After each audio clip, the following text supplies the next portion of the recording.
There's nothing that would suggest that the federal government has ever really had much of an interest in protecting ordinary members of unions and their interests. While we can't tolerate organized crime controlling the Teamsters, neither can we tolerate the government controlling our union. Giuliani wanted to make a name for himself, and he started coming after the Teamsters union. We are not seeking overall control of the Teamsters union.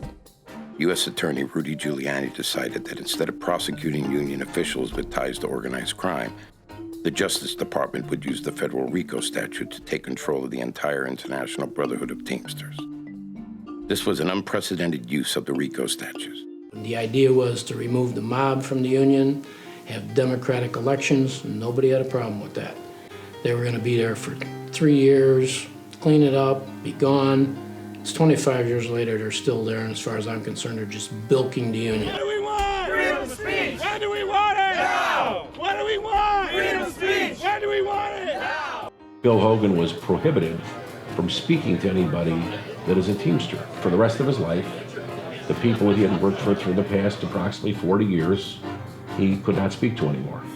Should they speak to him, they would be banned from the union as well.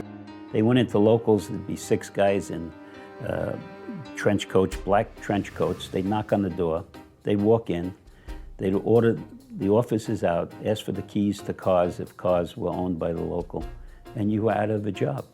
And that was the end of it.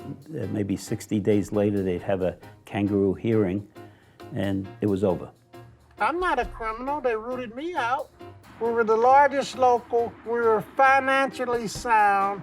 There was no problems in the local. But suddenly, they want to put us under trusteeship and remove us from office and take over the local. Often things that are born of good intentions and at a time when they're needed live long beyond the time that they are required to be in place. Hence the expression, the road to hell is paved with good intentions. I think that there was a case for an aggressive step, but they were very, very aggressive and arguably went too far for much too long. They went after the meat closest to the bone. They went after Bill's kids, anybody who knew him. Was removed by the IRB, Independent Review Board for the Teamsters, for talking to my best friend, Bill Hogan. There's not much justice to what they did, obviously. It's hard to believe that it could happen in America, what they did.